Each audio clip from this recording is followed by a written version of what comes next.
Tell me a story. There is no way to escape the will of Zeus.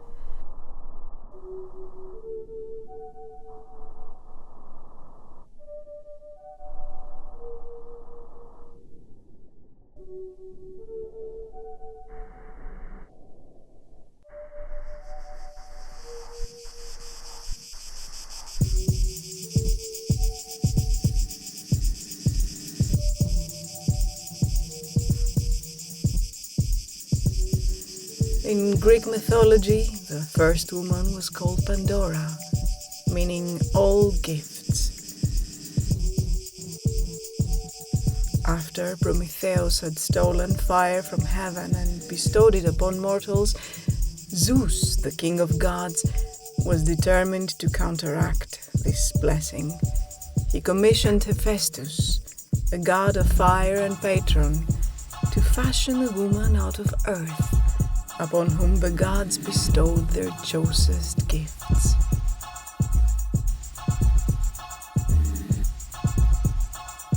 Pandora had a jar containing all manner of misery and evil. Zeus sent her to Prometheus, who forgot the warning of his brother Prometheus and made Pandora his wife. She then opened the jar, from which evils flew out and covered the earth.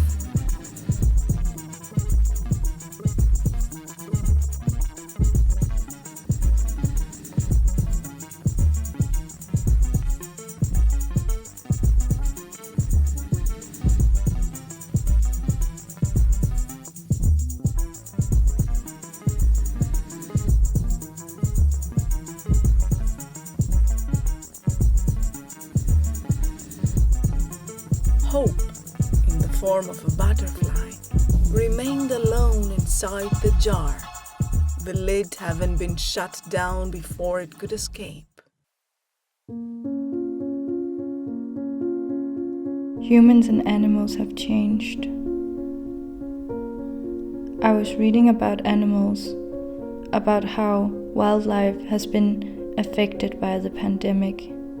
It said, with millions of people retreating from the streets and stuck at home, animals instead filled the void. As some people at home shared light-hearted content online to alleviate the tedium of lockdown, images and videos of animals taking over urban areas were a hit on social media. A herd of Kashmir goats invaded a Welsh seaside resort, feasting on garden hedges and flowers for 3 days. A similar phenomenon took place in the Spanish city of Barcelona, where wild boars have been spotted strolling through the deserted streets of usual bustling downtown areas. However, the monkeys in central Thailand's Lopburi province and deer in the Japanese city of Nara are clearly hungry and missing people. A reporter from the World Economic Forum was quoted for saying, "Pictures of animals roaming the deserted streets may at first glance seem cute or fun, but they're also a stark illustration of the economic paralysis caused by the coronavirus crisis, and a reminder of the close relationship between humans and animals."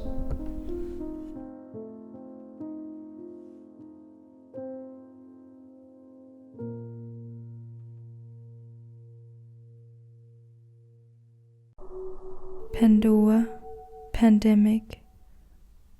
I'm trying to find answers.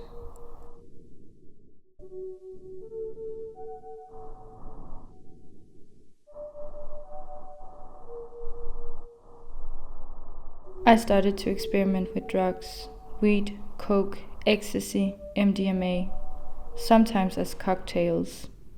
I wanted to feel something, anything. It helped for a while.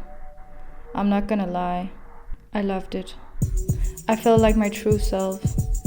I could see the universe. Everything was revealed and everything was connected. Can hope and temptation be the same thing?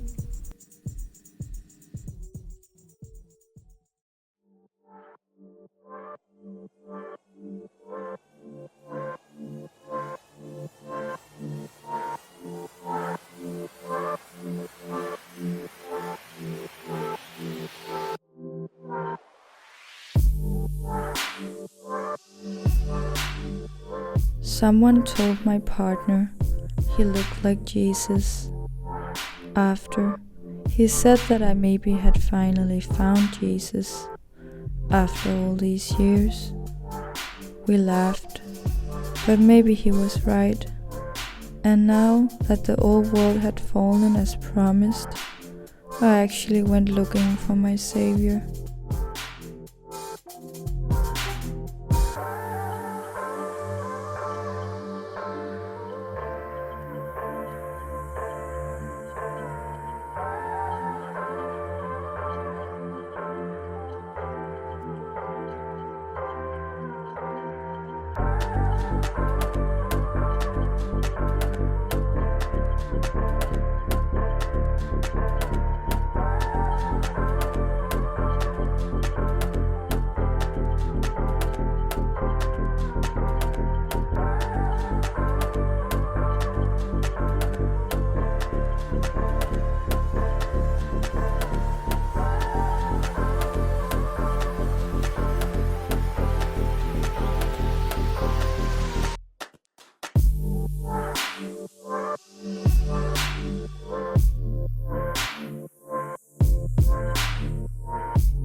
I listen to Alan Watts on YouTube to deal with my anxiety.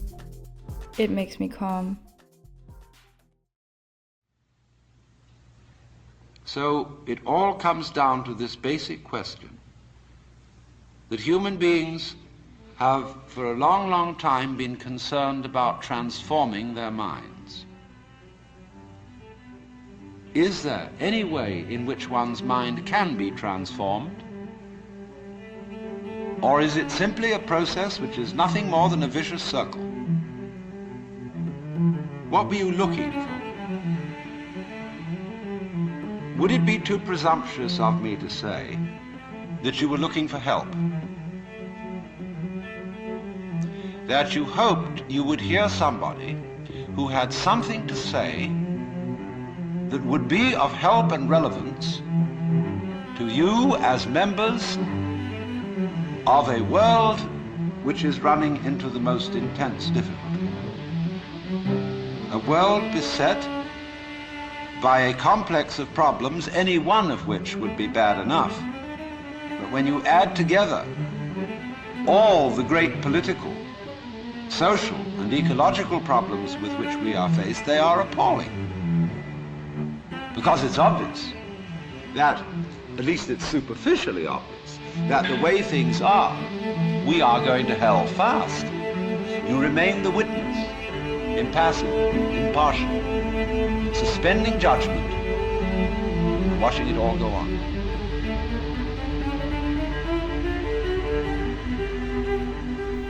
The myth, is it a reality? Or have we entered a parallel universe? I don't know.